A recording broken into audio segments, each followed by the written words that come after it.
Welcome again to Leadership Log, the AFLCMC podcast. We're here today with Major Saily Rodriguez, and she is the leader of the Female Fitment Program for the Human Systems Division. Yes, sir. Ma'am, welcome. Thank you for coming with us today. Oh, thank you for inviting me. So let's just start off with the top and give us kind of an overview of what female fitment is and what you do. So female fitment within the Human Systems Division is really, it's been formulated to solve two goals. The first is to ensure that every single program within the Human Systems Division has the full female anthropometric range incorporated into it as best as possible. And then the second goal is to go back and to communicate with outside organizations and make sure that that communication is going back and forth between our organization. Okay. All right. And can you give us how did the program get started? What was kind of the genesis for it? So traditionally, our office has been focused on the needs of aircrew. So we have definitely been in the game for going and developing human systems for aircrew, managing those things into sustainment as well. And we have been taking into careful consideration to go back and to incorporate this female anthropometric range into the projects that we have. But what we noticed, and that really came to a head about a year and a half ago, was that communication was not really going back and forth very well with our outside communities, specifically with female aircrew. And they definitely let us know that they have real deficiencies and have realized true gaps in the equipment that they currently have been given, and that they were not able to see that their voices were being heard. So what we have done within the Human Systems Division was to really bring to light female fitment within the division and create new projects in order to go back and to solve the needs of our female aircrew. In the process of doing that, we've been able to also really resolve needs for our male crew population as well. Some of our projects that we kicked off that I can talk to will definitely benefit both genders. And then there are projects that we are focusing on that are very specifically meant to address the needs of that female aircrew population. All right. So talk to us about one of the things. I think one of the first efforts was in flight suits. Is that correct? That's correct. Yes. So one of the things that we had heard a year and a half ago was the fact that female aircrew weren't aware that female flight suits were available. Right. And so we did go back and address to them, hey, in fact, this coverall that you're wearing, the one-piece flight suit that you're wearing, is not just available in a unisex size, it's also available in female sizing and also available with an extended zipper as well to facilitate in-flight bladder relief. So we were able to communicate that. But one of the things that we did realize is that there might be a need for the creation of a two-piece female flight suit. So in our mobility air forces, you'll see that population is already wearing what's called the A2CU. And that is a two-piece flight suit, and the A2CU stands for the Army Aircrew Combat Uniform. It's currently only available in a unisex sizing schematic. So what we did about a year ago, back in June, was brought together female aircrew from both Air Force and Navy populations, and we had them to put on the A2CU, and we conducted various measurements and were able to show that this uniform fit our female population very poorly.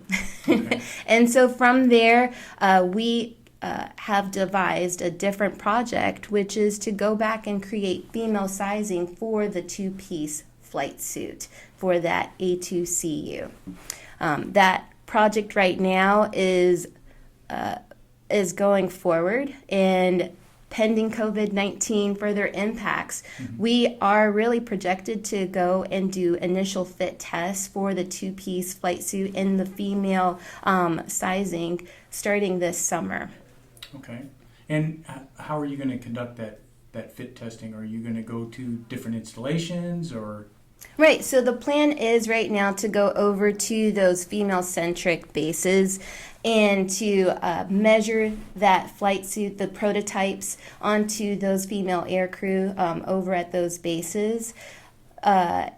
I will state that because of COVID-19, we're also looking at alternate means for conducting testing, but that's something that's ongoing right now. The planning efforts are ongoing within the Air Force Uniform Office. Okay. And how does that fit testing typically happen? I mean, what does it look like? So typically what it is you've got your designers over, I'll state for our Air Force Uniform Office because they're leading this effort, going and evaluating the fit on women, in this case on women. So they'll just have them put on the garments and conduct various motions if they're standing, sitting, and taking a look at how the garment is fitting them, and not just evaluating that, but also talking to the specific customer and saying, what do you think about the placement of this particular pocket over in this location? Or based off of your experience and what you would be needing this particular garment for, is it going to meet your needs? So that's typically what's going to be done during that initial fit test, and then based off of the measurements that are taken and based off of the comments that are received, those prototypes will be revised, and then they'll go on to a second phase of testing, which is called the wear testing. And that's going to be for an extended duration of time. Take this garment and conduct these types of activities and report back on how the garment is fitting. Okay. All right. That's great. So what are some other projects that you're looking at doing for the aircrew population specifically? So I'll talk right now about the maternity flight suit that we're developing. So we have definitely heard the need to develop a maternity flight suit. And I will state that one of the goals ultimately for this maternity flight suit is definitely to provide a two-piece configuration of that particular duty uniform. Right now we're going to start off with just a coverall version, only because we want to be able to get a pregnancy flight suit into the hands of our customers sooner. And we have developed prototype designs for that maternity flight suit aspect and are currently working to refine those prototypes, conduct any kind of testing that's needed. That would include fit testing with participants and also various other tests that are needed later on in the calendar year. All right. So I guess you have to go out and find some pregnant airmen? Yes. And get them to volunteer to be fit tested? Yes. I don't think that, I would imagine, I'd like to hope that the volunteering aspect would be something that they would be interested in, because we've definitely heard their desires to keep on performing the tasks that they came into the Air Force to perform. Right, So, absolutely, because if they don't have equipment that fits them, then I guess at some point they wouldn't be allowed to fly anymore. That's essentially correct. And we received guidance from Headquarters Air Force that women are now being able to fly without any medical waivers needed up until the 28th week of pregnancy. And I'm receiving word that could be extended further. But right now, it's monumental that these women are being allowed right now to fly, but the only thing that's hindering them is what they're wearing. Yep. So we're working to correct that. Great.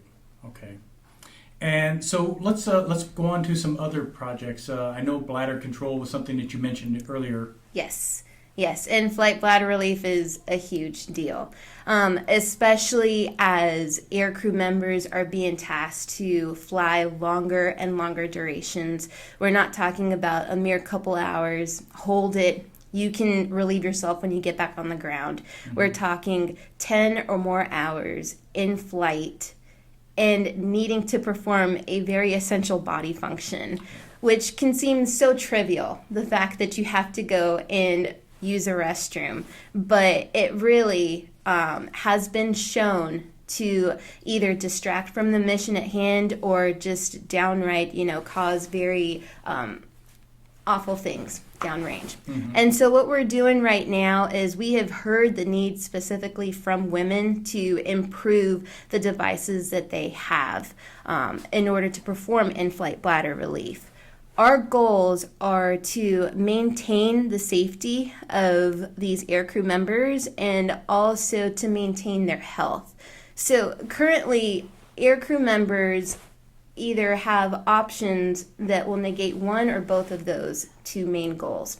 Mm-hmm. Specifically, with regards to safety, we know that aircrew members are unharnessing themselves and safing their seats in order to prevent ejections just to go and relieve themselves, or they're using devices right now that aren't maintaining that health for the duration of the flight period.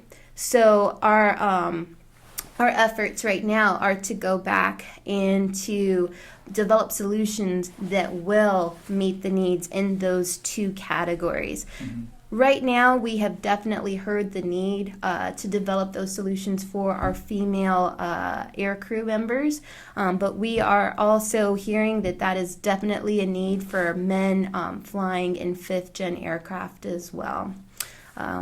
And I'll state that with regards to the solutions that we're doing, we've got a couple solutions that we're working on right now. We have two that are being led by Navy, but that we are in heavy collaboration with.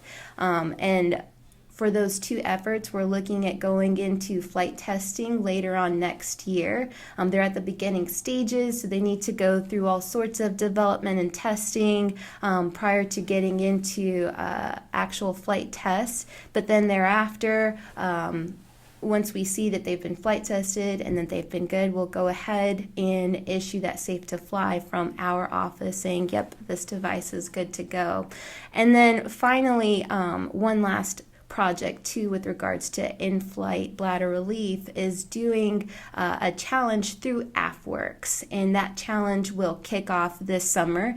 And essentially what we're doing there is going out to industry and stating, hey, all you large corporations, this is a big deal to the Air Force as well as to other sister services. And especially for our female population, and yes, definitely for our male population in fifth-gen aircraft, what do you have? So that is going to be coming soon, starting this summer. Because I would imagine in commercial industry, aviation, pilots have the ability to get up and go use a restroom that military pilots don't have that option to do. Right, and even within our own population, right, we have an extended variation of options that are available. We do have certain platforms where people may be able to get up and go, but that's not always the case. Mm-hmm. And what's even more interesting actually is that these solutions that we develop could be extended beyond aircrew, because there are certainly many ground communities that I've been hearing from anecdotally that are saying, hey, I wish that I had something like this to my avail too. So this is something that can definitely be extended to ground populations as well. Right, okay. Yeah, that's great. That's fascinating. So. And I can imagine commercial industry would have some solutions out there. There's got to be somebody who's dealt with this issue before, I'm sure. I would hope so. Fingers crossed. And so we were looking to get some good ideas through AFWorks for that. That's kind of what AFWorks was started for, to get innovative solutions out of industry. So, all right, great. That's an excellent effort. So, yes. So what is another way then? So that might be one way that you can get some ideas, but you need feedback also from within the Air Force. And how are you looking to try and find that? Yes, so we are trying to do that by getting feedback directly from members themselves. And so what we've done so far is kicked off a project starting with our aircrew members to be able to solicit feedback directly from the members themselves. That project right now is going into a soft launch over to 2 bases, ACC bases, starting this summer. And pending successful launch there, we're looking to expand to other Air Force squadrons in a rolled out continuous basis. We're starting off with our aircrew members first because that is where we first heard the need. And that essentially goes back over to the female community that was stating, hey, I've got needs and no one is addressing them, and the need to go back and to communicate with them. This app is not just meant for female aircrew. It is definitely something that is for both men and women to be able to communicate deficiencies in the equipment that they've been issued, and also to identify gaps that exist. We're not circumventing existing systems. We know very well our office ties in greatly with existing systems such as the Joint Deficiency Reporting System, where we gather data for where these deficiencies are within the systems that we manage, but it is in essence a way to increase the transparency from the member all the way up to other entities that are tied into the system to say, here's where my problem exists. So who are those other entities? It is our Human Systems Division, but it also includes the requirements owners. So staff members over at MAGCOMs, people over at Headquarters Air Force. This system allows transparency all the way across to all of those stakeholders to state, here is the reported problem, and here's where we are with resolving that particular issue. Okay, and how does it do that? How does this app work? Kind of give us an idea. Sure. So right now what we're working on is to go and put it into electronic flight books that aircrew members have. It is a supplemental way of reporting deficiencies because we know that aircrew members should be talking to the aircrew flight equipment technicians that give them their gear. But this app, in essence, allows them to also report things that they may wish to report anonymously as well. And it also provides a mechanism for them to track that specific issue that they had all the way to resolution, right? So they would just be going on to their electronic flight book and clicking through the specified screens that are provided in order to route that issue over to the appropriate stakeholders involved. And so then you can take this information and potentially that could lead to a program of record. Yes. To find a solution and field it. Absolutely. We would see it, and it would be a way to also allow us to quantify where the need exists. And more specifically, since MAGCOMs are able to see the problem set that exists within their specific MAGCOMs, they're able to go about formulating requirements as well. All right, great. So our podcast listeners can't see, but if you're watching this on video, you might notice that there's a couple of flak vests here on the table. Talk to us a little bit about why these are here. Sure. I'll give a little bit of background information with regards to Combat Ready Airmen, and that might tie into why we're seeing these particular vests. So these are not aircrew vests. These are definitely vests that are meant for ground defenders, specifically for our female security forces. But I did start off by stating that our office had traditionally managed the needs of aircrew populations. Well, that changed almost a year ago now when we began, and it's a phased approach, to manage the needs of an additional 91% of the military population who's never had a program office to go and develop systems for their needs. With regards to this particular vest, Security Forces Center recognized a need to go about procuring a vest to solve the needs for its defenders with a female shape.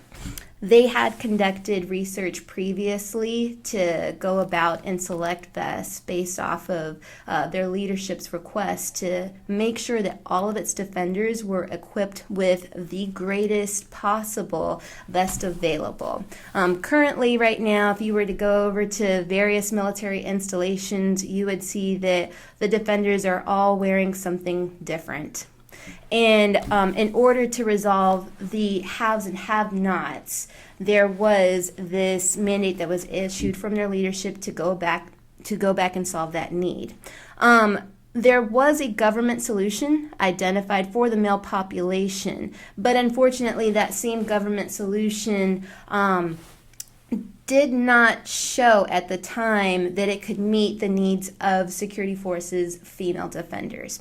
And so that need came over to our office, and the Security Forces Female Body Armor Project is one of the first projects to kick off under Combat Ready Airmen, and that being the program to match that or to meet the needs of the additional 91%. What we did was we took a look at various different commercial off-the-shelf systems and went through a 3-phased approach to evaluate all of the different products. One, based off of what the contractor said that their vests could do. And then 2, in a laboratory assessment, taking a look to make sure that it met the needs of the Air Force Security Forces Center. One of the big things that I'll go through and point out is the fact that we wanted to make sure that the vest that we would select would meet the coverage area that is needed for protection, but that would increase mobility. So this particular vest right now is able to decrease the amount of coverage that is needed, but in such a way that still meets the protection requirements for the Security Forces Center, but that does allow that increased mobility aspect that you'll need. What it very notably does is allow now for women to go back and to use their rifles without having to move their vest over. The other thing that this vest will also allow for the female population is just a better tightening aspect around their torso so that it's not moving while they're moving and now exerting additional energy from security forces members while it's being operated. So yeah, it's a great project. We were able to showcase this a couple weeks back to the Secretary of the Air Force. And right now where we stand is we have gone through and selected the vest that security forces members said that they preferred best. And we are looking to start procuring that vest here pretty soon after a contract award. And that contract should be awarded by the end of May. And you said the feedback from the field so far from actual female security force defenders is that their additional mobility is huge. Is that?